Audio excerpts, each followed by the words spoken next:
그래서 저희도 누누이 말씀드리지만 파산관제인과의 면담에서는 절대 거짓말을 하지 마시길 바랍니다.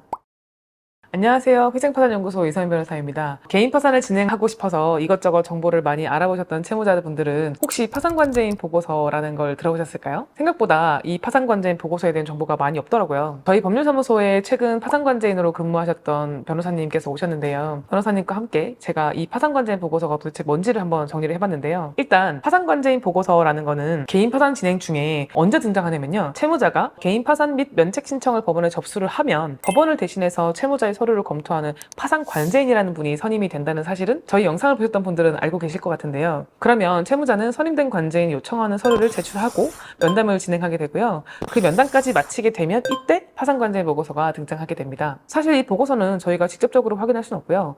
관제인이 법원에 보고서를 제출하면 채무자는 그 이후에 법원을 통해서 열람 허가 를 해야 겨우 확인이 가능한 서류입니다. 왜 이 채무자는 보고서를 바로 볼 수 없는 걸까요? 바로 이 보고서가 아주 중요한 정보를 많이 담고 있기 때문입니다. 어떤 내용이 기재가 되어 있길래 보안이 이렇게 철저한 것인지 궁금하시죠? 일단 가장 중요한 내용은 바로 채무자의 면책 허가 여부에 대한 관한 내용인데요. 네, 맞습니다. 이 채무자가 면책 결정을 받을 수 있냐 없냐 이거를 결정을 하는 바로 이런 중요한 정보가 담겨 있다는 것입니다. 만약에 면책 허가 의견이라고 작성이 되었다면 이 채무자가 면책 결정을 받을 만한 채무자인지에 대한 이유도 같이 기재가 되어야 되겠죠. 그래서 파산관제인은 채무자의 서류를 전체적으로 검토하고 면담한 이후에 이 보고서에 이 채무자는 이러이러하기 때문에 면책 결정을 받아야 됩니다 라고 작성을 합니다. 구체적으로는 채무자가 이런 상황에 의해서 경제적 파탄에 처했고 과거에 이런 재산을 갖고 있었고 현재 소유한 재산은 이러이러하므로 종합적으로 의견은 면책 허가입니다 라는 이렇게 작성이 되고 있습니다. 하나씩 한번 살펴볼까요? 첫 번째, 채무자의 경제적 파탄 시기 및 원인입니다. 우리 채무자분들 개인회생이나 개인파산 신청하실 때 채무증대 경위서 이런 걸 작성하잖아요.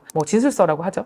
어떤 삶을 살아오셨고 어떤 사정으로 인해서 빚을 지게 되셨는지 그리고 왜 그 빚을 갚지 못하게 되었는지를 적어주시는데요. 파산관제인은 그 내용과 채무자의 전반적인 서류를 확인해서 채무자의 정확한 경제적 파탄 시기를 확인하고요. 그 원인을 파악해서 보고서에 작성을 합니다. 그리고 두 번째, 채무자의 과거 소유 재산입니다.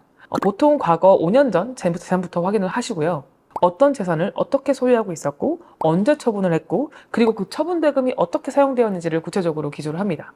여기서 만약에 채무자의 문제점을 찾는다고 한다면 재산의 처분 시점 및 처분 대금 사용처에 대해서 찾을 수 있을 건데요. 먼저 말씀드린 그 파탄 시기, 이게 중요합니다. 이미 경제적으로 어려움에 처한 상황에서 재산을 처분했고 이 처분 대금을 가족이나 가까운 지인에게 이유 없이 넘기셨다면 당연히 문제가 될 수 있겠죠.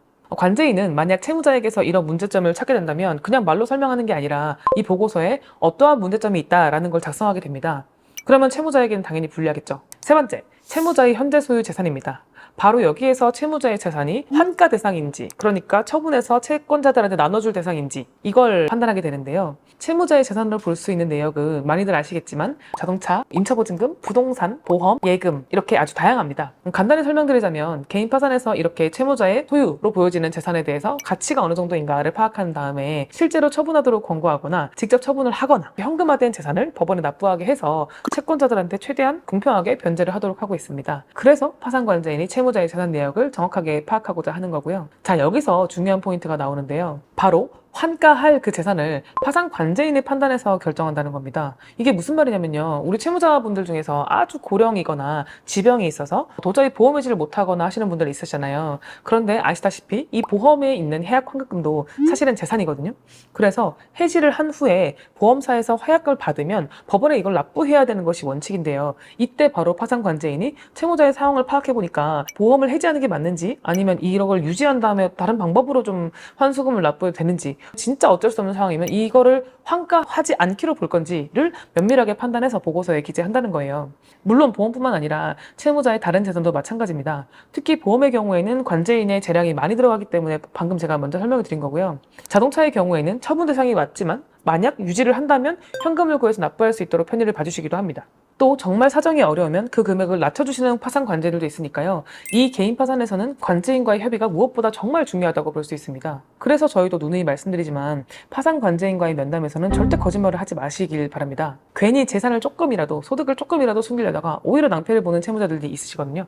그리고 기억이 안 나면 기억이 나지 않는다 라고 솔직하게 말씀하셔도 됩니다. 우리 파산관제인분들은 연간 몇십 명, 몇백 명의 채무자들을 만나보기 때문에 거짓말을 하면 걸릴 수밖에 없어요. 한번 거짓말을 하게 되면 솔직하게 말씀드린 진실이 다 거짓으로 보일 수도 있기 때문에 이 부분을 꼭 유의하시길 바랄게요. 마지막으로 보고서에 작성되는 내용은 채무자에 대한 파산관제인의 종합의견입니다. 파산관제인은 채무자의 서류와 진술서를 자세히 검토하고 면담도 몇 차례 진행을 하면서 채무자의 사정을 누구보다 완벽하게 이해를 하게 되고요. 그런 상황에서 이 보고서에 채무자에 관한 면책 허가 또는 불허가 의견에 대해서 작성을 하게 됩니다. 이 종합의견이 보고서에서 가장 아주 특별하게 중요한 부분입니다. 만약 여기에 면책 불허가 의견이다? 이렇게 적힌다면 한 90%? 어쩌면 95% 이상 면책 불허가라고 생각하셔야 될 것 같습니다.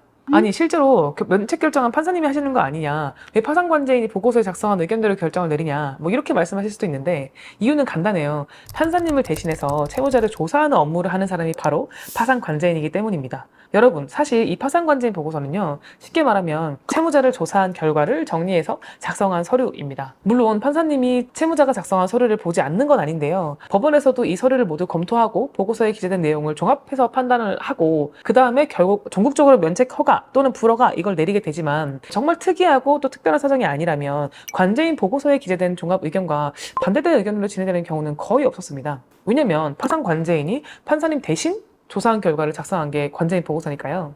그러니 이 보고서가 얼마나 중요한지 다들 아시겠죠?